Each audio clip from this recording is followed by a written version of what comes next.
Hello everyone, मैं हूं आपके साथ अन्नू कौशल और मेरे इस चैनल में आपका स्वागत है। आज मैं बात करूंगी विजयनगर में मंदिरों के निर्माण के विषय में। Building of temples in Vijayanagar. तो जैसे कि आप लोगों को पता भी होगा कि जो विजयनगर शहर है वो तुंगभद्रा नदी के किनारे पर स्थित है। तो जब वहाँ की नींव रखी गई थी तो उससे पहले भी वह जो स्थान है वो धार्मिक परंपराओं से संबंधित था। विजयनगर के आसपास की पहाड़ियां में जैन मंदिर भी आपको देखने को मिलेंगे। इस क्षेत्र में मंदिर निर्माण का एक लंबा इतिहास रहा है, जो कि पल्लव, होयसल और चोल वंशों तक जाता है। ऐसा लगता है कि विजयनगर के स्थान का चयन वहां पहले से ही निर्मित विरूपक्ष एवं पंपा देवी के मंदिरों से प्रेरित था। विजयनगर के शासकों ने विभिन्न पूर्वकालीन परंपराओं को अपनाया था, उसमें सुधार किया था और उन्हें आगे विकसित किया था। तो विजयनगर के प्रमुख मंदिरों को जानने से पहले बात कर लेते हैं विजयनगर में बने मंदिरों की विशेषताओं की। Features of temples of Vijayanagar. तो इसकी 5 प्रमुख जो विशेषता है उसका वर्णन मैं यहाँ करूँगी। इसकी पहली विशेषता है मंदिर में मूर्तियों का निर्माण। अब राजाओं की मूर्तियां मंदिरों में प्रदर्शित की जाने लगी थी और जो राजा है वो विभिन्न मंदिरों की यात्रा करने लगे थे।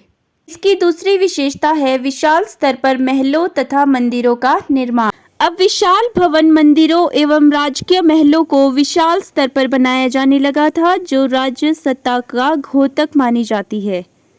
इसकी तीसरी विशेषता है गोपुरम। अब राजकीय प्रवेश द्वारों अर्थात गोपुरम को इतना भव्य और विशाल बनाया गया कि उनके सामने केंद्रीय देवालयों के मीनार बौने से प्रतीत होने लगे थे। अब वे दूर से भी देखे जा सकते थे। ये प्रवेश द्वार शासकों की ताकत को प्रदर्शित करते थे। जो गोपुरम है उनके निर्माण में स्थानीय नायकों ने महत्वपूर्ण भूमिका निभाई थी। चौथी विशेषता यहाँ का मंडप है। अन्य विशिष्ट अभिलक्षणों में विशाल मंडप, ऊंचे स्तंभों वाले गलियारे सम्मिलित इसमें है और प्राय मंदिर परिसर के अंदर देवालयों के चारों ओर ये बनाए गए थे। इसकी 5वीं विशेषता है स्तंभ। इन मंदिरों में सुंदर एवं मूर्तियों वाले अनेक स्तंभों का भी निर्माण किया गया, जिनमें आकर्षित हुए बिना कोई भी दर्शक नहीं रह सकता थी। इसकी 5 विशेषताएं। अब बात करेंगे विजयनगर के प्रमुख मंदिर की। तो इसमें सबसे पहले विरूपक्ष मंदिर के बारे में मैं बात करूंगी। जो विरूपक्ष मंदिर है वो बहुत ही पुराना मंदिर था, जिसका निर्माण अभिलेखों के अनुसार 9वीं-10वीं शताब्दी में हो चुका था। विजयनगर के सम्राटों द्वारा इसके आगे विस्तार किया गया है। मुख्य मंदिर के सामने एक बड़ा मंडप कृष्णदेवराय द्वारा बनवाया गया और उसे सूक्ष्मता से उत्कीर्णित स्तंभों से सजाया गया था। उसे ही पूर्वी गोपुरम के निर्माण का श्रेय दिया जाता है। इस मंदिर के हॉलों का प्रयोग विविध प्रकार के कार्य के लिए होता था। कई हॉलों में देवताओं की मूर्तियों के सामने संगीत, नृत्य और नाटकों का विशेष कार्यक्रम होता था। कुछ सभागारों या हॉलों का प्रयोग देवी देवताओं के विवाह के उत्सवों पर आनंद उठाने के लिए होता था, जबकि कुछ अन्यों का प्रयोग देवी देवताओं को झूला झुलाने के लिए होता था। इन अवसरों पर विशिष्ट मूर्तियों का प्रयोग होता था, जो कि छोटे केंद्रीय देवालयों में स्थापित मूर्तियों से अलग होती थी। विजयनगर के प्रमुख मंदिरों में हम बात करते हैं विट्ठल मंदिर की।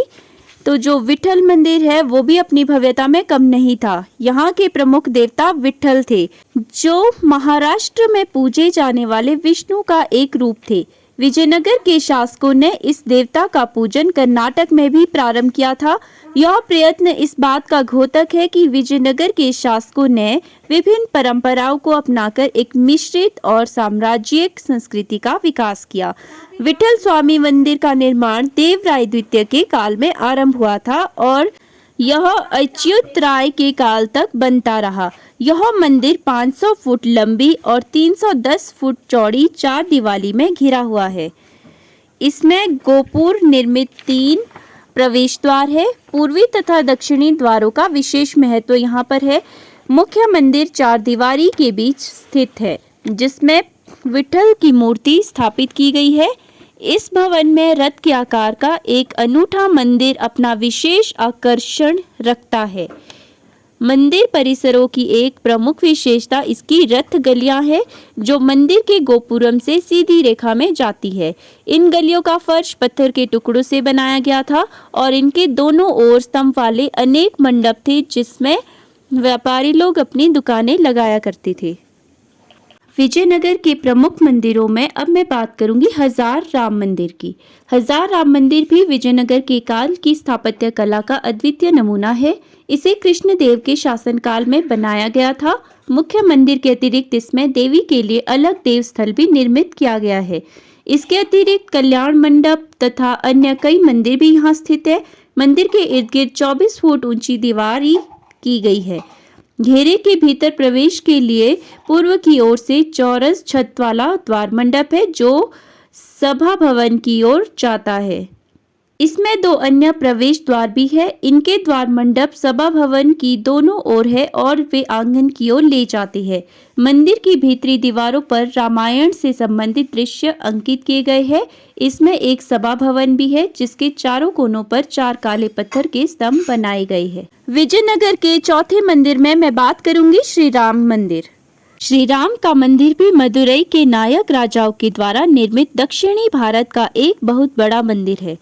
इसका बाहरी प्राकार 2880 फुट लंबा तथा 2475 फुट चौड़ा है। इसके भीतर 6 अन्य महल भी बने हैं, जैसे कि आप चित्र में भी देख सकते हैं। मंदिर इसके चौथे आंगन से प्रारंभ होता है, जिसकी बाहरी दीवार 1235 फुट लंबी तथा 849 फुट चौड़ी है। चौथे घेरे में उत्तर पूर्व कोने पर सहस्त्र स्तंभ हॉल बना है, जो कि 500 फुट लंबा तथा 160 फुट चौड़ा है। सुप्रसिद्ध घोड़े का मैदान इसी घेरे में है। इसके बाद तीसरे घेरे में उत्तर तथा दक्षिण की ओर 2 गोपुर है। इनमें दक्षिण गोपुर स्तंभों वाला गरुड़ मंडप की ओर जाता है, वहीं मुख्य प्रवेश द्वार भी है। दक्षिण गोपुर के भीतर सूर्य तथा चंद्रमा नामक 2 सरोवर भी बने हुए हैं। तो विजयनगर के इन 4 मंदिरों के अलावा हम कुछ अन्य महत्वपूर्ण मंदिर को भी यहाँ पर डिस्कस करेंगे। विजयनगर के अतिरिक्त साम्राज्य में इसके अन्य भागों में भी अनेक मंदिरों का निर्माण किया गया है, जिनमें वेल्लोर, कांचीपुरम, श्रीरंगम, ताड़पत्री प्रमुख है। वेल्लोर में बने मंदिर का कल्याण मंडप तथा गोपुर वास्तुकला के विशेष नमूने हैं। इसी प्रकार विरंचीपुरम स्थित मार्ग सखेश्वर के मंदिर का कल्याण मंडप भी देखने योग्य है। कांचीपुरम के वरदान मंदिर के मंडप भी आश्चर्यचकित करने वाले हैं। ताड़पत्री का रामेश्वर मंदिर अपने 2 गोपुरों पर विचित्र चित्रांकन के लिए प्रसिद्ध है। श्रीरंगम का घोड़ा दरबार या शेषगिरी मंडप में क्रोधित घोड़े को भी एक पंक्ति में लड़ते हुए दिखाया गया है, जो वास्तुकला की प्रगति का प्रमाण है। विजयनगर के शासनकाल में ही अन्य शैली का प्रचलन आरंभ हुआ, जिसमें मदुरई शैली के नाम से भी इसे जाना जाता है। इसका कारण यह है कि इस शैली को प्रोत्साहन देने वाले मदुरा के नायक थे। इस शैली के मंदिरों का निर्माण मदुरा, श्रीरंगम, जम्बुकेश्वर, तिरुवालूर, रामेश्वरम, चिदम्बरम, तिन्नेवेली, तिरुवाणामलई तथा श्री विल्लिपुतूर में हुआ था। इनमें से मदुरा का मंदिर वास्तुकला का विशिष्ट उदाहरण है। इसमें बने मंदिर सोमेश्वर तथा उनकी पत्नी मीनाक्षी को समर्पित किए गए हैं। ये मंदिर 850 फुट लंबी और 725 फुट चौड़ी जगह में फैले हुए हैं। आज की इस वीडियो में बस इतना ही। अगर आपको मेरी वीडियो पसंद आई हो तो इसे लाइक एंड शेयर ज़रूर करें। चैनल को सब्सक्राइब करना ना भूलें।